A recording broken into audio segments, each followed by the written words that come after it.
जी हाँ दोस्तों, अगर आप भी है जीडीएस में बीपीएम या बीपीएम में डाक सेवक, तो दोस्तों आज ये वीडियो आपके लिए बहुत ही ज़रूरी होने वाला है। आप वीडियो को अंत तक ज़रूर देखें। जीडीएस की सैलरी स्ट्रक्चर के बारे में बताएँगे कि जीडीएस की एड पे कमीशन के बाद में सैलरी कितनी हो जाएगी, उसके बारे में डिटेल से बात करेंगे। तो आप वीडियो को अंत तक ज़रूर देखें। जैसे कि 7th पे कमीशन से पहले जीडीएस की सैलरी कितनी थी, उसके बाद में 7th पे कमीशन लागू हुआ था, उसके बाद में जीडीएस की सैलरी में कितना परिवर्तन हुआ, उसके बारे में बात करेंगे। और 8वां वेतन आयोग लागू होगा, तो जीडीएस की सैलरी कितनी हो जाएगी, उसके बारे में डिटेल से बात करेंगे। तो आप वीडियो को अंत तक जरूर देखें। अगर आप भी चैनल पर नए हैं तो चैनल को सब्सक्राइब कर लीजिए, वीडियो को लाइक कर दीजिए और ज्यादा से ज्यादा दोस्तों के पास शेयर करो, ताकि जीडीएस की पल-पल अपडेट आप सभी तक सबसे पहले मिल सके। अगर ये न्यू वैकेंसी आई है, इसमें अगर आपका सिलेक्शन हुआ है, तो ये वीडियो पूरा ज़रूर देखिए। या अगर आप जॉइन करना चाहते हो जीडीएस को, तो दोस्तों किस प्रकार इसमें सिलेक्शन प्रोसेस होता है, उसके बारे में भी बताएँगे। और अभी तो आज हम इस वीडियो में बात करने वाले हैं जीडीएस की एड पे कमीशन के बाद में सैलरी के बारे में। कितनी सैलरी में बढ़ोतरी होगी?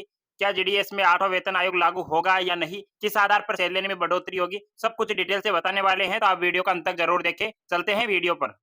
हाँ, तो दोस्तों अगर आप भी प्रकाश बीपीएम चैनल पर नए हो तो चैनल को सब्सक्राइब कर लीजिए, वीडियो को लाइक कर दीजिए और ज़्यादा से ज़्यादा दोस्तों के पास शेयर करो।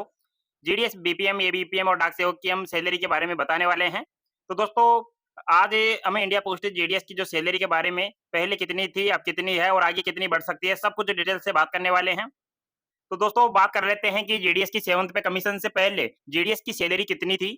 जैसे कि बीपीएम की कितनी थी उस टाइम और एबीपीएम और डाक सेवक की कितनी थी? जैसे कि 7th पे कमीशन से पहले, बिफोर 7th पे कमीशन। तो दोस्तों आप देख सकते हो कि एबीपीएम होता है असिस्टेंट ब्रांच पोस्ट मास्टर। तो दोस्तों इसकी जो सैलरी थी 7,000 से 9,000 रुपए थी 7th पे कमीशन से पहले। तो उसके बाद में सैलरी में कितनी बढ़ोतरी हुई उसके बारे में बात करने वाले हैं। तो दोस्तों उसके बाद में बीपीएम की बात करें तो बीपीएम की जो सैलरी थी 8,000 से 10,000 रुपए उनको जो सैलरी मिलती थी जीडीएस की। बात करते हैं कि दोस्तों जो जीडीएस को इतनी सैलरी मिलती थी 7th पे कमीशन से पहले।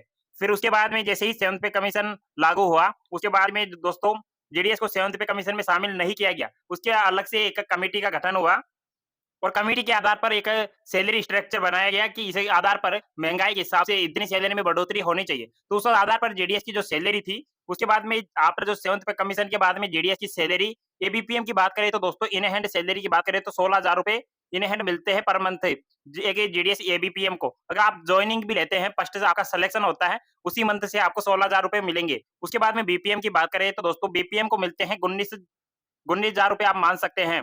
जैसे कि 18,000 से लेकर आप 19,000 आपकी मिलती है इन हैंड सैलरी आपको एक बीपीएम को।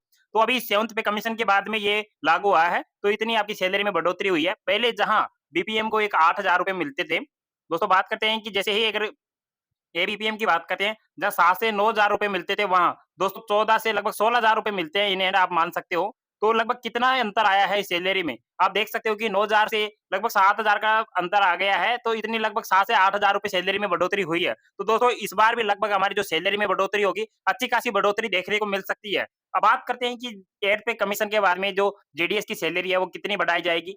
बात करते हैं अगर जेडीएस को 8वें वेतन आयोग में शामिल नहीं करते हैं, तब जेडीएस की सैलरी में कितनी बढ़ोतरी हो सकती है? जैसे अलग से कोई कमिटी गठित होगी, उसके आधार पर भी सैलरी में बढ़ोतरी होगी, तो सैलरी स्ट्रक्चर क्या होगा उसके बारे में बात कर लेते हैं। लगभग दोस्तों इतना आपकी सैलरी में बढ़ोतरी होने वाली है, जिससे जितना मैं आपको बताने वाला हूँ।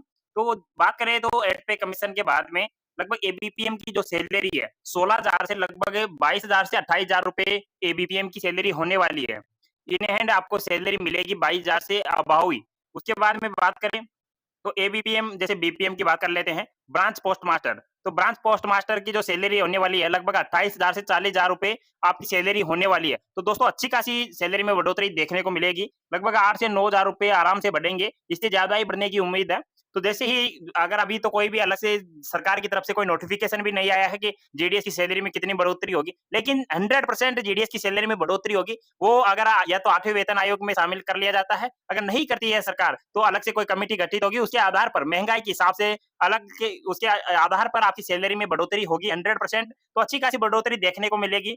लगभग ये जो सभी का अनुमान लगाया जा रहा है, उसके आधार पर दोस्तों लगभग 28,000 से 40,000 रुपए एक बीपीएम की सैलरी होने वाली है और एबीपीएम की बात करें तो लगभग 22 से 28,000 रुपए एक बीपीएम की सैलरी होने वाली है। अब बात करते हैं कि बोलेंगे कि सर आपने डाक सेवक की सैलरी नहीं बताई, तो दोस्तों मैं आपको बता देता हूँ कि जो डाक सेवक की सैलरी है, जो सेम ही सैलरी है एबीपीएम, ये वो डाक सेवक की सेम सैलरी है। अगर एबीपीएम होता है, वो डाक सेवक है, उसके आधार पर सैलरी वही सेम होती है, 10,000 रुपए बेसिक होता है उनका।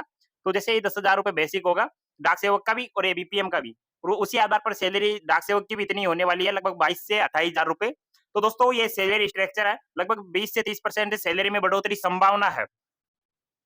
और अभी 2% डीए में भी बढ़ोतरी हो गई है, जिसे अप्रूव हो गया है, अब 60% डीए मिलेगा। पहले 58% डीए मिलता था, अब 2% डीए में बढ़ोतरी हुई है, तो उसके आधार पर अब 60% डीए मिलेगा, तो अच्छी खासी बढ़ोतरी देखने को मिली है और सभी का डीए है दोस्तों आ गया होगा आपके बैंक अकाउंट में। बात करें तो आपके बैंक अकाउंट में लगभग 3 मंथ का जो डीए था वो आ गया होगा, तो उसके आधार अब आपको हर मंथ आपका 2% डीए बढ़ोतरी देख डीए में जो बढ़ोतरी हुई है, वो आपको हर मंथ आपको मिलती रहेगी। हाँ, तो दोस्तों जो सैलरी है वो मैंने आपको बता दिया है। जैसे कि मैंने आपको बताया सैलरी स्ट्रक्चर के बारे में तो टीआरसी है जैसे कि अभी टीआरसी लग 10,000 बेसिक है ये बीपीएम का और उसके बाद में बात करें तो 12,000 बेसिक है एक बीपीएम का। तो 12,000 बेसिक है बीपीएम का तो दोस्तों उसमें अब जो बेसिक है उसमें ही तो अच्छी खासी बढ़ोतरी देखने को मिलेगी लगभग 18,000 बेसिक आपका हो सकता है। उसके बाद में डीए अलग होगा, जैसे डीए तो उस टाइम जो 0 हो जाएगा उसके बाद में धीरे-धीरे बढ़ोतरी होगी, तो अच्छी खासी आपकी सैलरी में बढ़ोतरी देखने को मिलेगी। अगर आप जीडीएस की बात करते हैं कि जीडीएस में अगर आपने फॉर्म अप्लाई किया है, आपका नंबर आ गया है तो अच्छी बात है, अगर नहीं भी आया है तो जैसे ही जुलाई में भी न्यू वैकेंसी आने की संभावना है, तो आप जुलाई में दोस्तों फॉर्म भरकर आप इसमें सिलेक्शन ले सकते हैं। मेरिट के आधार पर आपका सिलेक्शन होगा। तो दोस्तों बात करते हैं कि अगर वीडियो पसंद आए तो वीडियो को लाइक करो, चैनल को सब्सक्राइब करें, बेल आइकन के बटन को जरूर दबा दीजिए ताकि आपको आने वाली नोटिफिकेशन तुरंत आपके पास पहुंच जाए और आप अपने दोस्तों को शेयर जरूर करें। जी हाँ दोस्तों, जीडीएस सैलरी स्ट्रक्चर की जो पूरी जानकारी है मैंने आपको बिल्कुल अच्छे से समझा दिया है, इतनी आपकी सैलरी में बढ़ोतरी होने वाली है। अगर आप भी इंडिया पोस्ट जेडीएस या बीपीएम बीपीएम की तैयारी कर रहे हैं तो सैलरी का सही समझ होना बहुत जरूरी है, इसलिए मैंने आपको बता दिया है कितनी सैलरी होने वाली है। बात करें तो दोस्तों जो जेडीएस सैलरी स्ट्रक्चर क्या होता है इसके बारे में बात कर लेते हैं। जेडीएस कर्मचारियों को फिक्स सैलरी नहीं मिलती है, जैसे सेंट्रल गवर्नमेंट एम्प्लॉय को जो सैलरी मिलती है एक फिक्स, उसके जैसे इसमें सैलरी नहीं मिलती है जेडीएस कर्मचारियों को, बल्कि उन्हें टीआरसी है। जो अन्य गवर्नमेंट कर्मचारियों को बेसिक मिलता है, उस यहाँ जो जेडीएस कर्मचारी को टीआरसी मिलता है, टाइम रिलेटेड कंटिन्यू अलाउंस के अनुसार आधार पर भुगतान किया जाता है। तो दोस्तों ये क्या है, काम के घंटों के आधार पर आपको सैलरी मिलती है। जो जेडीएस की जो टाइम जो वर्किंग टाइम है, वर्किंग आवर है, बात करें तो 4 घंटे की ड्यूटी होती है। तो आप 4 घंटे ड्यूटी के बाद में आप अपना किसी भी अदर बिज़नेस कर सकते हैं। इसमें जॉइन करने के बाद में 4 घंटे ड्यूटी करके आप अपने हिसाब से अदर कुछ भी काम कर सकते हैं। इसलिए दोस्तों इसकी सैलरी भी कम होती है, 4 घंटे की ड्यूटी है। बात करें तो एबीपीएम, बीपीएम की सैलरी से थोड़ी अलग होती है। जैसे एबीपीएम की थोड़ी कम होती है, बीपीएम की ज़्यादा होती है सैलरी और बीपीएम का जो काम होता है वो मैंने अलग वीडियो भी बना रखा है और इसमें भी आपको बता देता हूँ बीपीएम का काम होता है एक ऑफिस का। जैसे ऑफिस जो पूरा ऑफिस होता है उसको सँभालना बीपीएम का काम होता है और एबीपीएम का काम होता है ओनली फॉर जो डाक-वाक होती है उसको बाँटना और बीपीएम की सहायता कराना। तो दोस्तों बात जो मैंने बताया है जो टीआरसी है प्लस डीए क्या होता है उसके बारे में बात कर लेते हैं। जो टीआरसी है तो आपको समझ में आ गया होगा। बात करें तो दोस्तों ये है आपकी बेसिक जो सैलरी होती है, जो आपके काम के समय पर निर्भर करता है।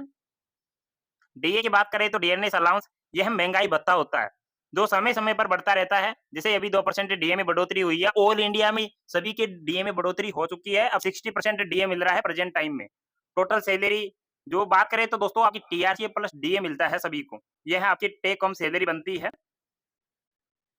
जैसे ही बात करें तो दोस्तों फ्यूचर जो सैलरी में ग्रोथ होने वाली है, आगे सैलरी में कितनी बढ़ेगी बात करें, तो आने वाले समय में 8 पे कमीशन लागू होने की संभावना है। अगर संभावना है दोस्तों, अगर 8 पे कमीशन में शामिल भी नहीं करती है सरकार, तो फिर भी आपकी जो अलग से एक जैसे बात करें तो पिछली बार जो कमिटी गठित हुई थी, उसके अनुसार इस बार भी कमिटी गठित होगी और उसी के आधार पर सैलरी में बढ़ोतरी होगी। लगभग 20 से 30% सैलरी में बढ़ोतरी देखने को मिलेगी। एबीपीएम की सैलरी लगभग 22 से 28,000 रुपए और बीपीएम की सैलरी बात करें तो 28 से 40,000 रुपए तक बढ़ने की संभावना है। जी हाँ दोस्तों, अगर आप ऐसे ही लेटेस्ट अपडेट